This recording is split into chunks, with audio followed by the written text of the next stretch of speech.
What's up, guys? It's your boy Justin, and I'm back with another hacker tutorial for professionals only. This is for only pro hackers. If you're not a pro hacker, don't watch this. And today we're going to be talking about overriding, but not just overriding. We're going to be talking about overriding based on your crosshair position. I kind of got the idea from Skeet. Um, Mutiny has its own variation of it, but Skeet's is the one that I was more interested in because you can basically change the direction that your crosshair is in and how far it is away from the player, and basically override their job based on that. So I thought it was pretty cool. I wanted to add it to Penguware, and it's not like it's ridiculously overpowered. It's just kind of useful. So I figured I would release the code and show you how to do it. It's not very hard, but it's also not open source, so it's kind of ideal. Same thing with Walkbot. It's not like it's really difficult to make, but it's not like really well documented, so it's kind of like the perfect thing to make a tutorial on. Um, Obviously, features that are ridiculously useful, um, I probably wouldn't make tutorials on since they shouldn't be public. But either way, not that useful of a feature, but you'll see why it's useful and why it can actually be pretty nifty once we hop into a game. But just getting started with the basics here. Get our screen resolution, get the center of the screen,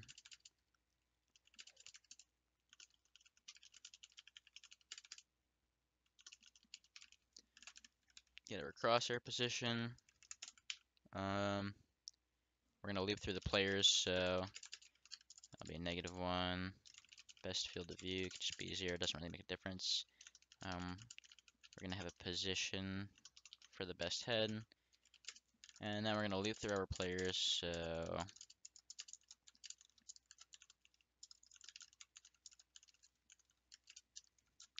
alright, go ahead and get a player from, or, not a player necessarily, but we hope it's a player, from this index. Make sure that that entity is valid. This function is just going to do a null pointer check, maybe check if they're a local player, or if they're on the same team, or if they're dead, or if they're dormant, stuff like that. But yeah, it's built in, so add it to your hack too. A lot of bases have it, probably, or something similar. It's really easy. I'm not going to show you the code. But either way, three-dimensional head position is going to be equal to the player's, oopsie,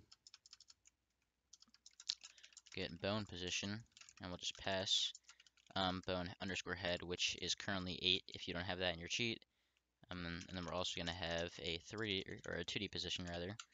Let's go ahead and make sure that we are able to get that position on our screen.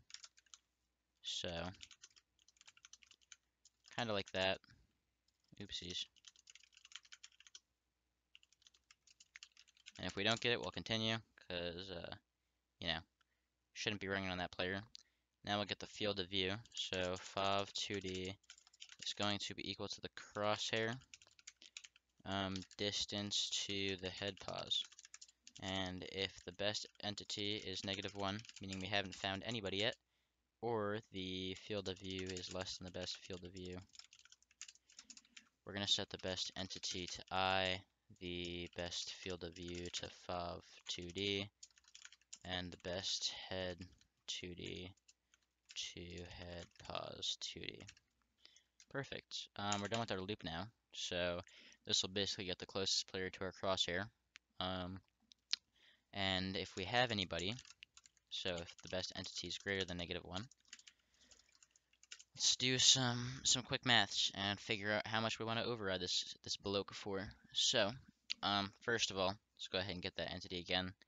We don't need to check if he's valid since we already did that above, but we are going to make sure he's within a suitable area to override him. So, like I said, this is 2D based on the resolution.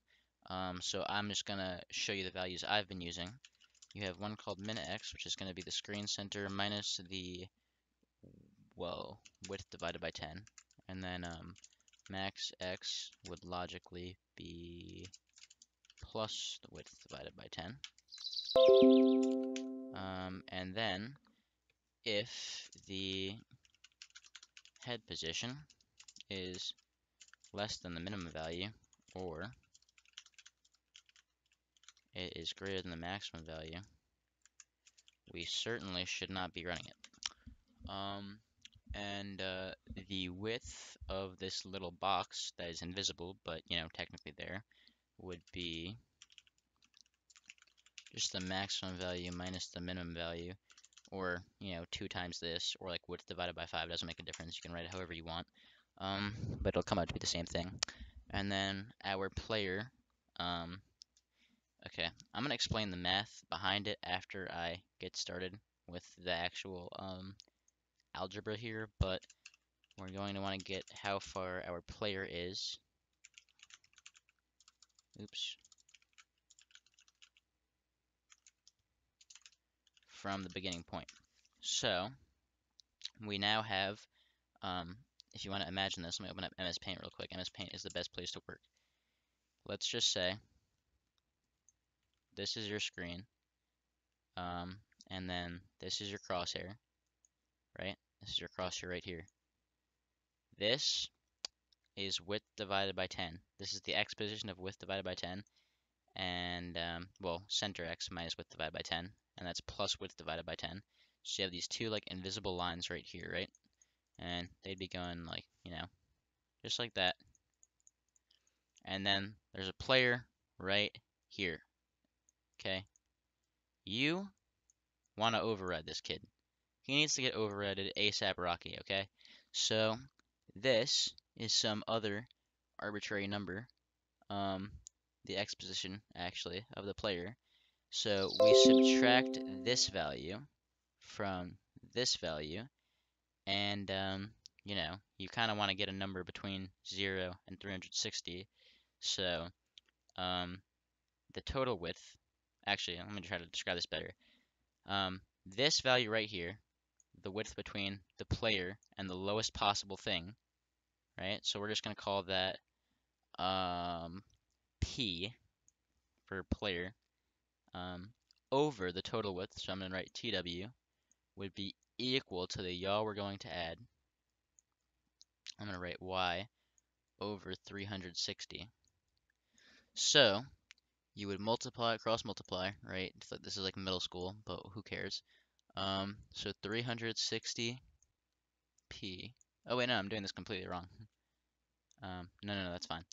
360p is going to be equal to y times tw.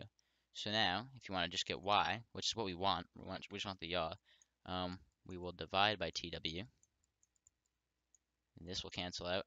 So now you'd have this equation right here, right?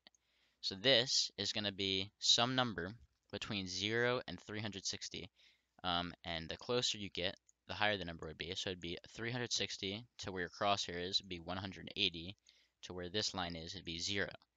And we're going to do some more math so that we can get that from negative 180 to 0 to positive 180. But keep an eye on this formula because we're going to use that in a second here. But just remember, multiply 360 by the player position divided by the total width. So we're going to do exactly what I just said.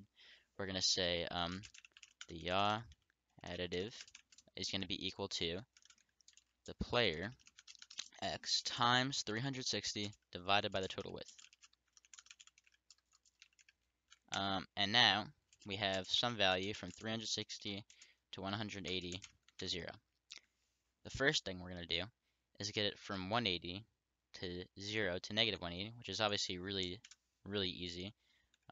If we subtract 180, then we're going to wind up with 180 to 0 to negative 180.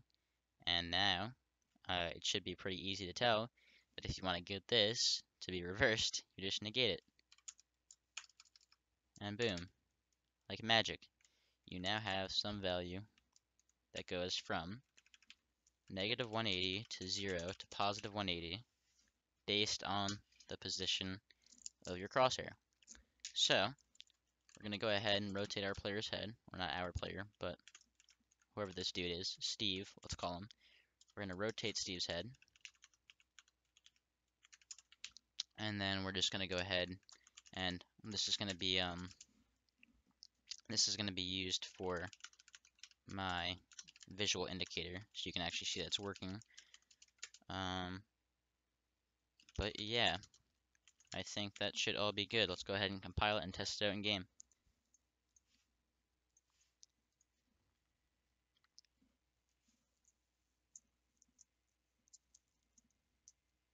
I should really thought this out better. That's probably like the shittiest explanation of anything ever. I should read from a fucking script or something, dude. Oh, also, watch this like not work. That'd be pretty awkward.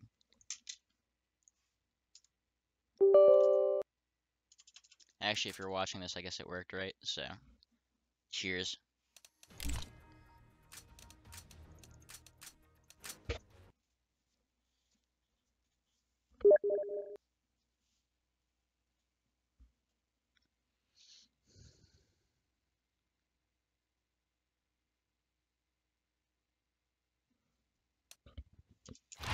Okay, so go ahead and kick some bots. I'm just gonna load up my HVH config here. I don't quite need autoscope, astrowalk, don't really need anti-aims either. We'll just add some bots here. Don't want auto shoot on for sure. Let's just add a bot. Even 2, even 3 if we're feeling crazy. Alright, so we got Ryan over here, or Ron. Cool. So, we see Ron. Hold our override key. We're right about on his head. We see we're adding 0. Move it a little bit to the right, and we can see it starts to increase, and his head moves in the direction of your crosshair. The further you get, until you reach about 180, where he's basically backwards, and then it will just flip him back to normal because you're out of the bounds that we defined. But then if you go negative, to the same effect, goes about to negative 180, and then you get out of the bounds. So, seems to work fine. And like I said, we're doing this based on the closest player to the crosshair. So, you can switch from Ethan to Nate easily, just based on whoever's closer, and you can see it works pretty flawlessly. So if you liked the video, drop a like. If you have any ideas for more of these,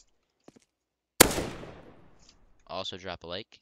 And subscribe if Justin is a stinky paster.